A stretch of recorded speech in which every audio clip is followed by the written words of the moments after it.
எல்லோரும் நல்லா இருப்பீங்கன்னு நம்புகிறேன். நான் தனிக்காட்டு ராஜா. சுமார் ஒரு 6-7 வருஷத்துக்கு முன்னாடி நான் கதைகள்லாம் ரைட் பண்ணிகிட்டு இருந்தேன். அதில் நிறைய கதை வந்து தூங்கிட்டு இருக்கு.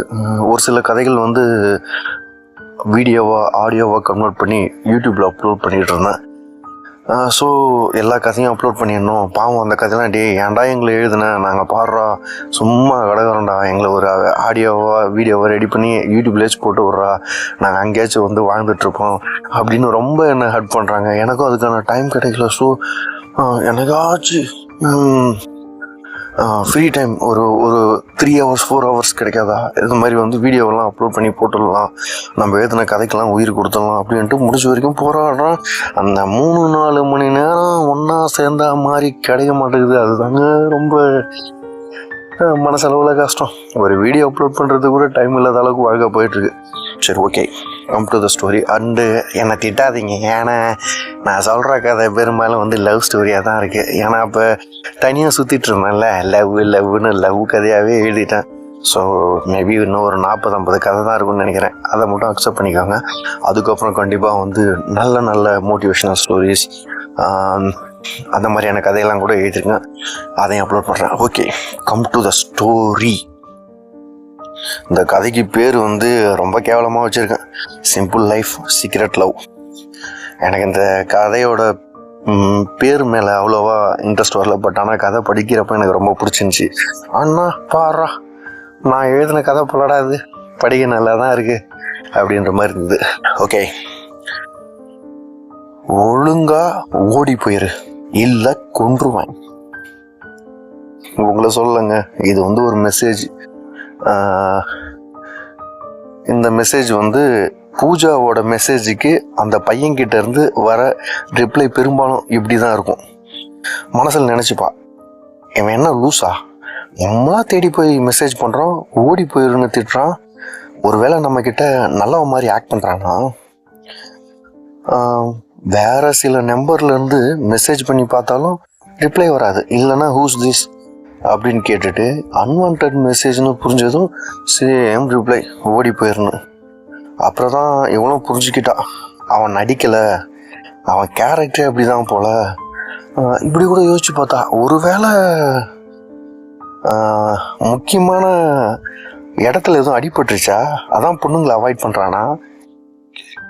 இன்னொன்று கூட யோசிச்சு பார்த்தா, ஒருவேளை இவனுக்கு பொண்ணுங்க மேலே இன்ட்ரெஸ்ட் இல்லையா, அதனால தான் அவாய்ட் பண்ணுறானா. இப்படி கூட நினச்சிப்பாரு. அவளோட மனசு இப்படிலாம் திங்க் பண்ண ஆரம்பிச்சுது. அவளோட ஃப்ரெண்ட்ஸ்லாம் வந்து சேலஞ்ச் பண்ணுவாங்க.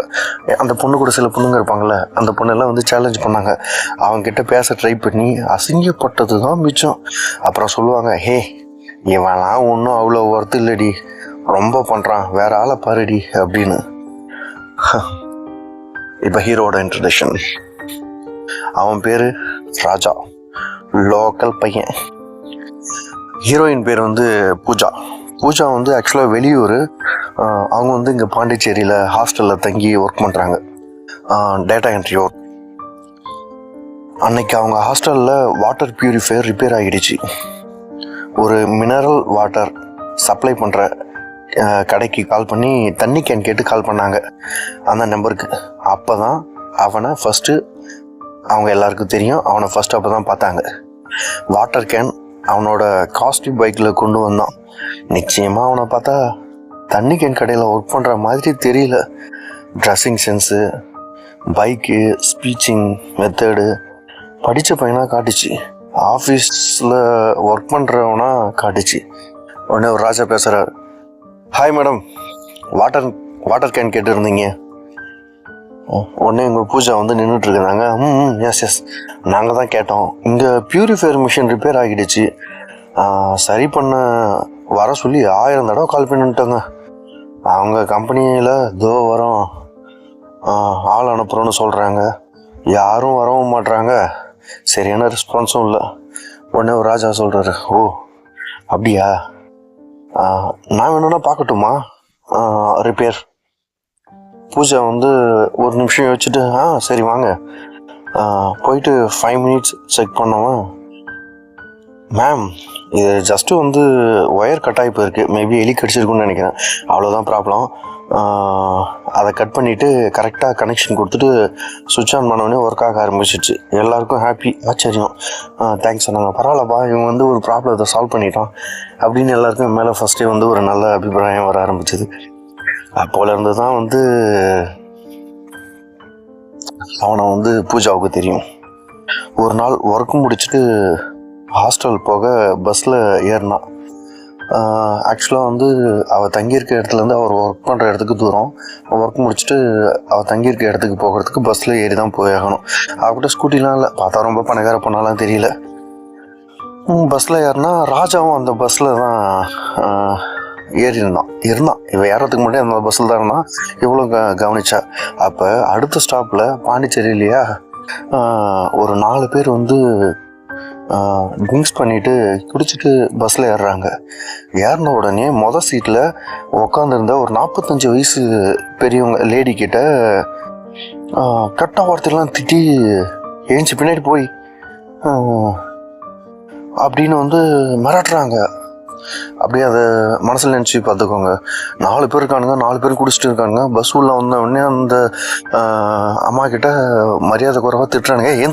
ஏந்திரிச்சு பின்னாடி போ, நாங்கள் உட்காரணும் அப்படின்ற மாதிரி மிரட்டுறானுங்க. எல்லாருக்கும் கோபம் வந்துச்சு. பஸ்ஸில் கிட்டத்தட்ட வந்து ரொம்ப கூட்டம் இல்லை, ஒரு 20-25 பேர் இருப்பாங்க. எல்லாருக்கும் கோபம் வந்துச்சு. யாரும் கேட்கல, கம்முன்னு தான் உட்காந்துருந்தாங்க. அப்போ ராஜா பின்னாடி இருந்து வேகமாக வந்தான். வந்து அந்த 4 பேரில் 2 பேரை அடிச்சிட்டான். மீதி 2 பேரும் இவன் கிட்ட கூட வரல, திட்டினான். குடிச்சிட்டா, நீங்களாம் பெரிய ஆளாடா, ஒரு லேடி கிட்ட உங்கள் வீரத்தை காட்டுறீங்க, என்கிட்ட வாங்கடா, அறுத்தும் கோவத்தில் கத்தினான். பஸ்ஸை நிறுத்த சொல்லி அவங்க 4 பேரும் அவங்களே இறங்கிட்டாங்க. ராஜா அந்த அம்மா கிட்ட, ஏமா உங்களை வந்து மிரட்டுறானுங்க, செருப்பை கழட்டி 4 பேரையும் அடிக்க வேணாமா, பயப்படுறீங்க அப்படின்னு கேட்டான். அவங்க பயத்தில் அழுதுட்டாங்க. சரி அழாதீங்கம்மா, இவங்கெல்லாம் சும்மா, யாருக்கும் பயப்படாதீங்க, உங்கள் மேலே தப்பு இல்லைன்னா கொலை கூட பண்ணுங்க, தப்பே இல்லைன்னு தைரியமாக இருங்கன்னு சொல்லிட்டு சீட்டில் வந்து உட்காந்தோம். எல்லாரும் அவனை பாராட்டினாங்க. பூஜாவும் மனசுலேயே நினச்சிட்டா, நல்ல பையன் போல், ஆனால் அதே நேரத்தில் வந்து தைரியமாகவும் இருக்கான். அப்போ தான் ராஜா பூஜாவுக்கு பிடிக்கவும் ஆரம்பிச்சுது. சில நாட்கள் போச்சு. ஒரு நாள் நைட்டு வந்து ஒரு 11 மணி இருக்கும். ராஜாவுக்கு வந்து அன்க்னவுன் நம்பர்லேருந்து கால் வந்துச்சு. இவனும் என்னடா அது புது நம்பர்லேருந்து கால் வருதுன்ட்டு அட்டன் பண்ணுறான். உடனே வந்து ஒரு பொண்ணு பேசுகிறாங்க. ராஜா அண்ணா, நாங்கள் பூஜாவோட ஃப்ரெண்ட்ஸ் பேசுகிறோம் அப்படின்னோடனே இவன் திருன்னு முழிக்கிறான். ஏன்னா பேச அவங்க பழக்கம் கிடையாது. சொல்லுங்கம்மா என்னம்மா அப்படின்னு கேட்கும்போது, பூஜா அவங்க வீட்டுக்கு போயிருந்தா, அங்கே அப்பாவோட சண்டை போட்டுட்டா, இப்போ அந்த ஊர் பஸ் ஸ்டாப்பில் தான் நின்றுட்டு இருக்கா, பஸ் இல்லையா, அழறா, பயப்படுறா, ப்ளீஸ் அவளை கொஞ்சம் கூப்பிட்டு வந்து இங்கே விட்டுடுறீங்களா, ஒரு 16 கிலோமீட்டர் டிஸ்டன்ஸ் வருது, ப்ளீஸ் அண்ணா, எங்களுக்கு வேறு யாரையும் தெரியாதண்ணா, கொஞ்சம் ஹெல்ப் பண்ணுங்கண்ணா அப்படின்னோடனே இவன் யோசிச்சுட்டு சரிம்மா போகிறோம்மா. அப்புறம் ஒரு பொண்ணு தனியாக இருக்குது, அங்கே என்ன நடக்குமோ, அவங்களுக்கு யாரும் இல்லைன்னு வேறு சொல்கிறாங்க, சேர்ந்து ஒரு ஹெல்ப் தானே பண்ணிடலான்ட்டு போகிறோம். சரிம்மா போகிறேன், அவங்களுக்கு இன்ஃபார்ம் பண்ணுங்கள், நான் கிளம்பிட்டேன்னு அப்படின்னு சொல்கிறான். அந்த ஊருக்கு போயிட்டான். பூஜா அழுதுட்டு உட்காந்துட்டு இருந்தா, பஸ் ஸ்டாப்பில் வந்து தனியாக உட்காந்து அழுதுட்டு இருந்தா. இவனை பார்த்ததும் இன்னும் அழுதா. என்ன சொல்கிறதுனே தெரியாமல் லக்கேஜ் எடுத்து அவளை பைக்கில் கூப்பிட்டுட்டு வந்துட்டு இருந்தான். அவள் ராஜாவோட தோளில் சாஞ்சிட்டே அழுதுகிட்டே வந்தா. வர வழியில் ஒரு ரெஸ்டாரண்ட்டில் நிறுத்தி பிளேட்டில் ஃபுட்டு வாங்கிட்டு வந்தான். நிச்சயமாக சாப்பிட்டு இருக்க மாட்டேன், இதை சாப்பிடுன்னு சொல்லி அவகிட்ட கொடுத்தான். அவள் ஃபஸ்ட்டு வேணான்னு சொன்னான். ராஜா ரெக்வஸ்ட் பண்ணதால் பைக்கில் உட்காந்துட்டே சாப்பிட்டு முடிச்சிட்டா. ராஜா பிளேட் கொண்டு போயிட்டு கொடுத்துட்டு வந்தான். இப்போ சொல்லுங்கள், என்ன ஆச்சு, என்ன ப்ராப்ளம் பூஜா கிட்ட கேட்டான். பூஜா ஒரு நிமிஷம் தாங்கிட்டு சொல்ல ஆரம்பித்தா. எனக்கு அம்மா இல்லை, நான் 6th படிக்கும்போதே உடம்பு சரியில்லாமல் சொல்லி அழுதா. புரிஞ்சுக்கிட்டான். ஸோ அவளுக்கு அம்மா இல்லை, இவ 6th படிக்கும்போதே இறந்துட்டு இருக்காங்க. அப்புறம் அப்பா இன்னொரு மேரேஜ் பண்ணிக்கிட்டாங்க. இப்போ அவங்க கூட தான் இருக்காங்க. என்கிட்ட சரியாக பேசுனது கூட இல்லை. செலவுக்கு காசு கூட 5 times மேலே கேட்டால் தான் கொடுக்குறாங்க. அதான் இன்னைக்கு சண்டை போட்டுட்டோன்னு சொல்லி அழுதா. அவளால் அழுகையை கண்ட்ரோல் பண்ண முடியல. இப்போ ஒரு பொண்ணு இந்த மாதிரி அழுதா வந்து பக்கத்தில் இருக்க ஒரு பையன் எவ்வளோ ஃபீல் பண்ணுவான். இவன் டக்குன்னு சிரிச்சான். இவன் என்னடா அவன் சிரிக்கிறான்னு அவள் பார்த்தவொடனே அவள் திருத்துன்னு முடிக்கிறான். என்னடா நம்ம சோகத்தை சொல்கிறான் சிரிக்கிறான்ட்டு சத்தமாக அவன் பேச ஆரம்பித்தான். பூஜாமா, இதுக்கா ஃபீல் பண்ணுற? உனக்காச்சும் பேர் சொல்கிறதுக்காச்சும் அப்பான்னு ஒரு ஆள் இருக்காரு. எனக்கு அப்படி கூட யாரும் இல்லை. நானா வளர்ந்தேன், நானா படித்தேன், கஷ்டப்பட்டேன், பிஸ்னஸ் பண்ணேன். இப்போ என் கூட இருக்கிறதுலாம் நானாக சம்பாரிச்சது தான். ஆக்சுவலி நமக்கு யாரும் இல்லைன்னு ஃபீல் பண்ணுறதை விட்டுட்டு நம்மளை கேட்க யாருமே இல்லை அப்படின்னு தனிக்கட்டு ராஜாவாக வாழ்ந்துட்டு போயிடலாம். லைஃப் செம்மையாக இருக்கும் அப்படின்னா. அண்ட் ஐ நோ, எனக்கு நிறைய தடவை நீ மெசேஜ் பண்ணியிருக்க, பட் நான் ஒழுங்காக ரிப்ளை கூட பண்ண மாட்டேன். ரீசன் தான், நானே அனாதை. என்னால் யாரும் கஷ்டப்படக்கூடாது, என்னால் உனக்கு எந்த கஷ்டமும் வந்துடக்கூடாது அப்படின்னு தான் நான் உனக்கு ரிப்ளை கூட பண்ணலை. சரி விடு பூஜா, இனிமேல் எதுக்கும் ஃபீல் பண்ணாத, நான் இருக்கேன். ஏதாச்சும்னா எனக்கு கூப்பிடு, நான் பார்த்துக்கிறேன். ஹாஸ்டலில் விட்டுட்டு வந்தான். அப்புறம் பூஜா எங்கே போனாலும் ராஜாவை கூப்பிட்டு போக ஆரம்பித்தா. Mall, theatre, hospital. பூஜா ராஜாவை வந்து அப்பான்னு தான் கூப்பிடுவா. இவனும் வந்து அந்த பொண்ணு அம்மானு தான் கூப்பிடுவான். என்னடா இது பைத்தியக்காரத்தனமாக இருக்குதுன்னு கூட நீங்கள் யோசிக்கலாம். பைத்தியக்காரத்தனமாக இருந்தால் தானேங்க அதுக்கு பேர் லவ். உண்மையாகவே வந்து இந்த கதையை நான் படிக்கும்போது தான் அகைன் வந்து அந்த லவ் ஃபீல் பண்ணுறேன். உண்மையிலே லவ் பண்ணுறாங்க இப்படிலாம் லூசுத்தனமாக இருப்பாங்கல்ல. ஆனால் நல்லா இருக்கும்ல. சரி, okay, come to the story. So வந்து இவனுக்கு யாரும் இல்லைன்றதால அந்த பொண்ணு அம்மான்னு கூப்பிட்றான். அவளுக்கு பெருசாக சொல்லிக்கிற அளவுக்கு யாரும் இல்லை அப்படின்றதால அவனை வந்து அப்பான்னு கூப்பிட்றா அப்படின்னு நினைக்கிறேன். உண்மையிலேயே அவங்க என்ன தாட்டில் கூப்பிட்றாங்களோ. ஓகே, சில மாதங்களில் 2 பேரும் வந்து மேரேஜ் பண்ணிக்க முடிவு பண்ணிட்டாங்க. கோவிலில் கல்யாணம். பூஜாவோட அப்பா ஃபேமிலி வந்துருந்தாங்க. ராஜா சைடு கொஞ்சம் பேர் வந்துருந்தாங்க. தாலி கட்டி முடித்தான். அவள் கண்ணில் கண்ணீர். அழுவ ஆரம்பிச்சிட்டா. ஏய், ஏண்டி அழற? இதுதான் உன்னோட லைஃப்பில் நீ லாஸ்ட் அழறதா இருக்கணும். இதோட நான் செத்துட்டா கூட நீ அழக்கூடாது. இதோட நீ அழவே கூடாது. ஃப்யூச்சரில் நான் செத்துட்டுனா கூட நீ அழவே கூடாது அப்படின்னு ராஜா சொல்கிறான் தாலி கட்டும்போதே. பூஜா சொல்கிறா எழுதிட்டு, இல்லைடா மாமா, நீ செத்துட்டா நான் அழமாட்டேடா.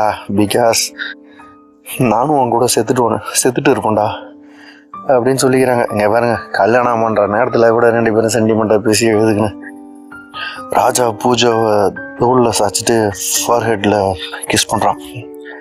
நீங்களும் விஷ் பண்ணுங்க அவங்க 2 பேரும் நல்லா இருக்கணும்னு. உண்மையிலே இந்த மாதிரி 2 பேர் கிடையாது, இது என்னோட கற்பனை தான். பட் கதை நல்லா இருந்திருக்குன்னு நினைக்கிறேன். நல்ல பையனும் பொண்ணும் கிடைக்கிறது கஷ்டங்க.